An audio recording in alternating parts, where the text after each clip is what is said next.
इस वक्त एक बड़ी खबर मैं अपने दर्शकों को बता दूं, प्रधानमंत्री से जुड़ी ये बड़ी खबर है। बड़ी खबर ये है कि प्रधानमंत्री अब से कुछ देर पहले क्रोएशिया पहुंच चुके हैं। क्रोएशिया के दौरे पर पीएम मोदी हैं। एक दिन का उनका क्रोएशिया का दौरा है।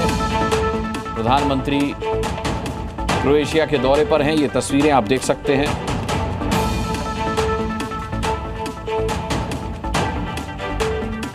G7 समिट से लौटने के बाद क्रोएशिया पहुंचे हैं प्रधानमंत्री नरेंद्र मोदी जी। के शर्मा जी, आप बात पूरी कीजिए और मुझे जरूर बताइए कि कांग्रेस के किस बयान को आप सड़क छाप बयान कह रहे हैं। मैं बता देता हूं सर, वो जिस तरह की अपेक्षा कर रहे हैं कि खड़े होकर बोल दे कि ट्रम्प तुम झूठ बोल रहे हो, तुम ये गलत बोल रहे हो, ये भाषा शैली मैं नहीं समझता किसी देश की सरकार की विदेश नीति या कूटनीति की भाषा होती है। लेकिन मैं 5 बयान आपको बताता हूं। एक बयान तो आज आपने बताया कि किस ढंग से जयराम रमेश शर्मसार हुए, जो अपने झूठ पर तुरंत पकड़ा गए, रंगे हाथ पकड़े गए और उनको माफी मांगने के अलावा कोई रास्ता नहीं था। हाँ। लेकिन ये 5 झूठ मैं आपको बताता हूं जो फैक्ट आप सबके संज्ञान में। क्या कहा कांग्रेस ने, ये मैं उनका ट्वीट भी दिखाते जाऊंगा साथ में आपको। ये जयराम रमेश जी का ट्वीट है। अब जब डिलीट हो गया तो क्या दिखाना हाँ, उसको? नहीं डिबेट अब जब वो शर्मिंदा हो ही चुके हैं। नहीं, वो उस पे नहीं जा रहा हूं सर, उस पे नहीं जा रहा हूं। अच्छा। मैं दोहरा नहीं रहा हूं उसको। अनुराग जी सुन लीजिए मेरी बात। ये ट्वीट जो है जयराम रमेश जी, पहली बार नहीं बोल रहे हैं, ये जयराम रमेश जी का ट्वीट है। क्या कहा इन्होंने, पीएम मोदी को G7 में आमंत्रित नहीं किया गया। सच क्या है, G7 में पीएम मोदी शामिल हैं, कनाडा में हैं।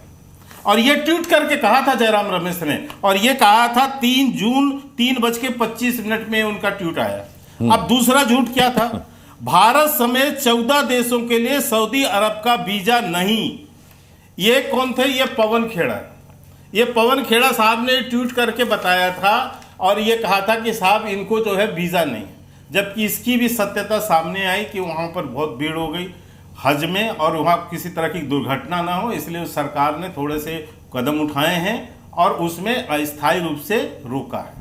लेकिन भारत को कैसे नीचा दिखाना है, गिराना है, ये कांग्रेस की ये निष्ठा भरी जो है कर्तव्य देखने को मिल रही है। अब तीसरी बात, रूस का पाकिस्तान के साथ $2.6 बिलियन का सौदा, ये भी बयान आपने खूब चर्चित हुआ था और ये कांग्रेस ने बड़े दम ठोक ठोक के कहा, इस बयान को दिया। और ये बयान ANI में बाकायदा बाइट दिया पवन खेड़ा ने, और ये भी दिया 30 मई 1:30 बजे दिन में, 1:15 बजे।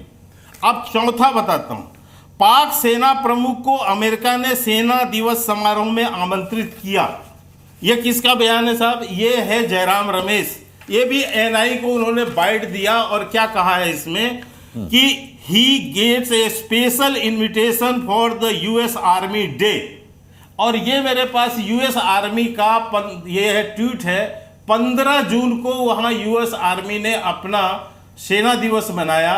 मुझे नहीं पता, कांग्रेस पार्टी मुनीर साहब जो है, मुनीर हैं जो वहां के जनरल, उसका टूर एंड ट्रेवल का प्रोग्राम बनाती है या मिनट टू मिनट कार्यक्रम का, जो जयराम रमेश 4 दिन पहले इसकी चर्चा कर रहे थे। अब मैं 5वां बयान बताता हूं, ईरान में फंसे भारतीयों को भगवान भरोसे छोड़ दिया।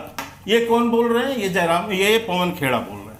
आप अभी देख रहे हैं जो लगातार जो जानकारी आ रही है कि ईरान से हमारे जो भारत के नागरिक हैं, कल ही ब्रेकिंग पढ़ी है मैंने। हाँ, कल ही ब्रेकिंग पढ़ी है। लेकिन 100 से ज्यादा नागरिकों को वहां से रेस्क्यू किया गया, वहां से बचाया गया।